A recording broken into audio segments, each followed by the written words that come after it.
Hey everyone, and welcome back to Love Hackers. I'm Alex Carter, And I'm Sophie Tanaka. one of your dating coaches, ready to help you crack the code of attraction. That's right. You're on a date or you've been chatting with someone special, but how do you really know when it's time to make a move? It's a question we get all the time. All the time. So today we're diving into haptic communication. Oh, I love this topic. It's fascinating, right?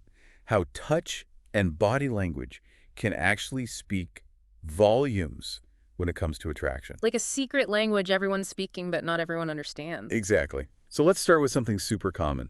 Hmm? Unprompted touching. Okay. So if she's finding little reasons to touch your arm, brush your hand, or even give you a playful nudge, those are some pretty strong indicators of interest. Right. Definitely. But I will say, context is really key here. Oh, tell me about it. I've definitely misread a friendly touch or two in my day. We've all been there. You have to look at the bigger picture. A touchy-feely person is different from someone who's directing those touches specifically towards you. So true. And it's not just about the touch itself. It's the whole vibe, the combination of all the cues. Exactly. Okay, so let's say she's across the table. No touching yet. Right. But the way she's sitting, can that give us clues? Absolutely. Open body language can tell you a lot. Is she facing you directly, leaning in, Okay. maybe even mirroring your movements? These all suggest that she's engaged in the interaction Interesting. and might be subconsciously trying to close that distance between you. It's funny how much of this stuff happens without us even realizing it, you know? It's true. Our bodies are always communicating, even when we're not aware of it. Exactly. Speaking of subconscious signals, have you ever heard of the hip and shoulder trick? Oh, yes. This is one of my favorites. It's so fascinating. Tell us about it. Well, even if she's talking to a group of people, her hips and shoulders will often be subtly angled towards the person she's most interested in. Wow. Almost like her body's compass is pointing towards attraction. So if you're at a party or a bar, you could use this to kind of scope out the scene, right?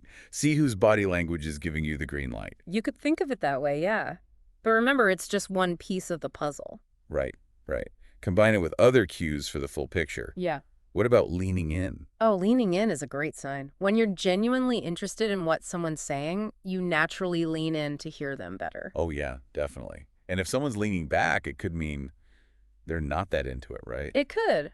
Or maybe they just need a little more convincing. Or, they have bad posture. Hopefully it's the good kind of leaning in. Exactly. So we've talked about body positioning, but let's not forget about facial expressions. Receipt. What about blushing? Blushing is a classic sign of attraction. Because you can't really fake it, can you? Nope. It's a physiological response.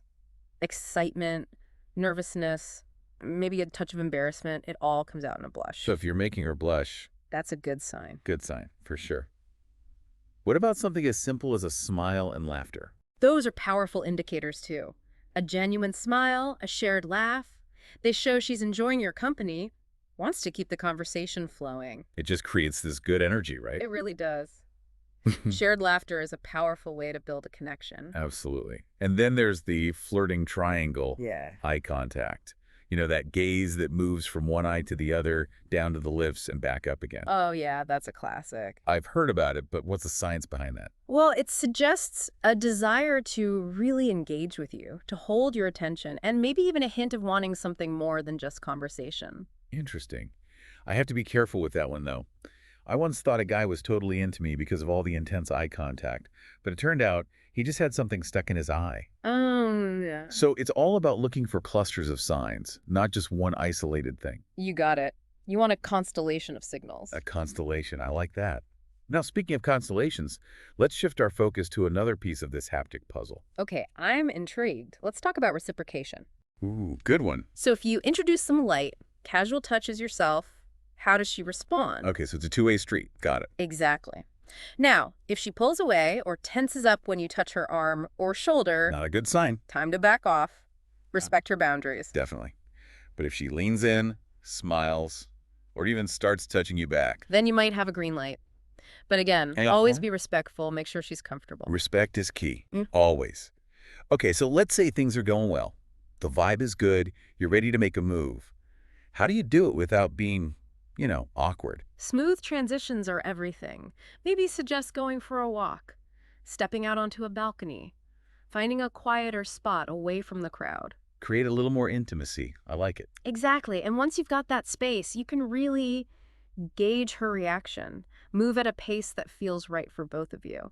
This is great advice. So we've covered decoding body language, setting the scene, but what about making a move on someone you already know? Like a crush. Oh, that's a whole other dynamic. Right, because now there's an existing relationship. Exactly. You don't want to risk a friendship if the feelings aren't mutual. That's the worst. So in those cases, I'd say a gradual approach is best. Start by increasing physical contact in playful, friendly ways. Bumping shoulders, high fives, maybe a light touch on the arm when you're making a point. Okay, so build that comfort level first. Right. Just show her you're comfortable being in her space, but, not coming on too strong. Got it. And if she responds well. You can gradually escalate things, maybe try holding her hand for a second, brushing a stray hair off her face, offering a playful hug. Test the waters. Exactly. Now, what about those first date jitters? Oh, man. First dates. When is the right time to make a move? Well, first dates can be tricky. Public displays of affection on a first date can sometimes send the wrong message. Right, yeah. I generally advise waiting until you're in a more private, comfortable environment. Okay, so maybe hold off on that goodnight kiss until the very end. It really depends on the vibe. If she's clearly into you, Go for it. things might move a little faster. But if she seems hesitant... Give her space. Exactly. Sometimes the best move is no move at all. That's good advice. Yeah. Better to be safe than sorry. And even if she doesn't reciprocate, it's not a reflection on you. Oh, that's so important to remember. Sometimes the chemistry just isn't there, and that's okay. It just wasn't meant to be. Exactly. Don't let it get you down. Keep putting yourself out there. You'll find the right person. So true. Okay, let's talk about the bar scene for a minute. Okay, the bar scene. It can be so hard to read signals there. Is she really interested or just being friendly? Right, because in that environment, people are often more, how do I say it, uninhibited. Yeah. So you have to be extra careful not to misinterpret things. Just because she's chatting and making eye contact doesn't necessarily mean she's into you. Exactly. Look for those specific signs we talked about. The prolonged eye contact, the leaning in, and of course, the touch. But even touch can be tricky at a bar. What if she's just trying to get your attention because she can't hear you over the music? Context, context, context. If you're unsure, just be direct. Ask her if she's enjoying the music or if she comes there often. Keep it simple. Exactly. It shows confidence and it eliminates the guesswork. Confidence is key. And attractive. Don't be afraid to put yourself out there and see what happens. Love it. Confidence and respect, that's the winning combo. Absolutely. And on that note, let's talk about handling rejection. Okay.